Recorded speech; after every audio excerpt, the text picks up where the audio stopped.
জৈশ-ই মোহাম্মদের এক জঙ্গি গ্রেফতারকে ঘিরে এখন চাঞ্চল্য। ধৃত জৈশ-ই মোহাম্মদ কার্যত জৈশ-ই মোহাম্মদের এক জঙ্গি গ্রেফতারকে ঘিরে চাঞ্চল্য ছড়ায়। মুখ খুললেন এবার বাংলার মন্ত্রী দিলীপ ঘোষ।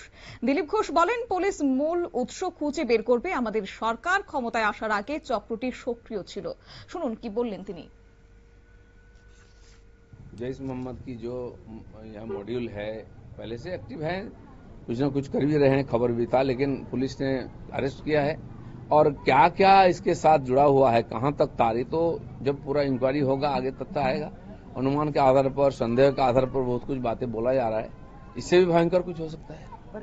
बिल्कुल सही है, पाकिस्तान का तार अभी क्या है कि जो इलेक्ट्रॉनिक्स माध्यम हो गया है, सोशल मीडिया, इंटरनेट हो, इसके माध्यम से आसान हो जाता है संपर्क करना, और उसी का माध्यम से ही पुलिस ने उसको पकड़ा है। दुबई के साथ उसका कॉन्ट्रैक्ट, पाकिस्तान के कॉन्ट्रैक्ट, तो इसको एकदम जल्दी से बंद कर देंगे, सब आ जाएगा, ऐसा नहीं है। अब पकड़ा गया तो उसी के माध्यम से इंक्वायरी होगा और तह तक पहुंचने का प्रयास करेगा पुलिस।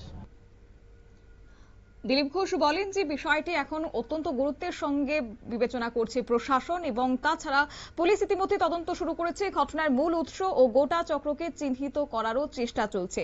অন্যদিকে মন্ত্রী আরও বলেন যে বর্তমান সরকার ক্ষমতার আসার আগে জঙ্গি চক্রটি সক্রিয় ছিল, তাই তদন্তে সব দিক খতিয়ে দেখে নেপথ্যের নেটওয়ার্ককে আইনের আওতায় আনার জন্য বিশেষ গুরুত্ব আরোপ করছে বর্তমান সরকার। সংবাদ আপাতত এই পর্যন্তই। পরবর্তী আপডেট দেখার জন্য চোখ রাখুন শুধুমাত্র নিউজ ভ্যানগার্ডের পর্দায়। নমস্কার।